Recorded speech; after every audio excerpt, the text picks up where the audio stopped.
আপনি black hole সম্পর্কে কতটা জানেন? আর যদি আপনি ব্ল্যাক হোলে পড়ে যান তাহলে কি হবে? মনে করুন একদিন আপনি মানুষের বসবাসের জন্য অন্য একটা গ্রহের সন্ধানে মহাকাশে বের হলেন, আর হঠাৎ আপনার সামনে একটা ব্ল্যাক হোল। এখন আপনি ওই ব্ল্যাক হোলটা পরীক্ষা করবেন।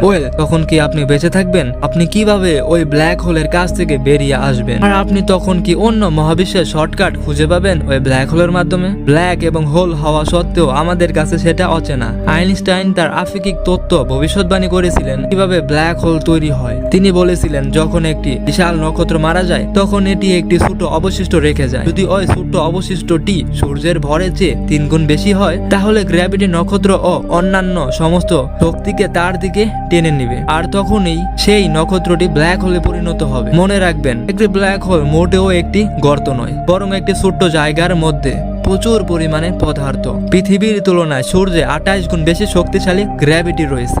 এখন ভাবুন, আপনি যদি সূর্যের উপর হাঁটতেন তাহলে আপনি পৃথিবীর চেয়ে 28 গুণ বেশি ভারী হবেন, রাইট? এখন কল্পনা করুন যে 4টি সূর্যের ব্যাস মাত্র 28 কিলোমিটার, তো আপনি সেখানে 30 মিনিট ড্রাইভ করলেন। তো এখন আপনার গ্র্যাভিটি কেমন হতো? আর ব্ল্যাক হোলের গ্র্যাভিটি এত শক্তিশালী যে আলো পর্যন্ত সেখান থেকে বের হয়ে যেতে পারেন, আর সেজন্যই আপনি সেখানে কিছুই দেখতে পারবেন না। কিন্তু ছিদ্র নির্গত গামা রশ্মি বিস্ফোরণ থেকে আপনি এটি শনাক্ত করতে পারেন। স্টিভেন হকিং দ্বারা আবিষ্কৃত এই বিস্ফোরণগুলি এখন তার নাম বহন করে, হকিং বিকিরণ। স্টিভেন হকিং নিজে বিশ্বাস করতেন যে ব্ল্যাক হোল অন্য মহাবিশ্বের পথ হতে পারে। সুতরাং আপনি যদি এটিতে পড়ে যান, নাকি নিজেকে একটি বিকল্প মাত্রায় খুঁজে পাবেন। প্রতিটি ব্ল্যাক হোলের একটি ইভেন্ট হরাইজন বা ঘটনা দিগন্ত থাকে। এই বিন্দুতে গ্র্যাভিটি এত বেশি যে আপনি এটি থেকে পালাতে পারবেন না, অর্থাৎ পয়েন্ট অফ নো রিটার্ন। আর আপনি যদি নিজেকে সেই বিন্দুর বাইরে খুঁজে পান তাহলে আপনি দেখতে পারবেন যে তারাগুলি অন্ধকারের একটি নিখুঁত বৃত্তের চারপাশে পেঁচিয়ে আছে। আর আপনি যখন একটি ব্ল্যাক হোলের দিকে টানা শুরু করবেন তখন আপনি দ্রুত এবং দ্রুততর হয়ে উঠবেন। আর এটি আপনার জন্য প্রথম দুঃসংবাদ। সাহসী মহাকাশ ভ্রমণকারী, একটি ব্ল্যাক হোলের গ্র্যাভিটি শক্তি খুব শক্তিশালী এবং সবচেয়ে সাধারণ ব্ল্যাক হোলকে বলা হয় স্টেলার। আর এটি প্রায় 15 কিলোমিটার জুড়ে প্রসারিত হতে পারে এবং 20টি সূর্যের মতো ভারী হতে পারে। যদি আপনি একটি স্টেলার ব্ল্যাক হোলের দিকে আনতে থাকেন তাহলে আপনি ইভেন্ট হরাইজন বা ঘটনা দিগন্তে পৌঁছানোর আগেই আপনি সম্পূর্ণভাবে ছিঁড়ে যাবেন। তো তাই একটি সুপারম্যাসিভ ব্ল্যাক হোল বাছাই করতে পারেন যেগুলো আমাদের সূর্যের চেয়ে মিলিয়ন গুণ ভারী হবে। আর এই ক্ষেত্রে আপনি ইভেন্ট হরাইজন বা ঘটনা দিগন্ত পার করলেও আপনার শরীর কিছুই হবে, কারণ গ্র্যাভিটি আপনার পা এবং মাথা উভয়ই প্রায় একই শক্তি টানবে। এবং আপনি অবশ্যই এটি ভাবছেন যে ব্ল্যাক হোলগুলিকে আমরা কোথায় পাবো? তো আপনাকে খুব বেশি দূরে খুঁজতে হবে না, কারণ আমাদের মিল্কওয়ে গ্যালাক্সির সেন্টারে রয়েছে সুপারম্যাসিভ ব্ল্যাক হোল। আর এটি আমাদের থেকে মাত্র 265 কোট্রিলিয়ন মাইল দূরে অবস্থিত।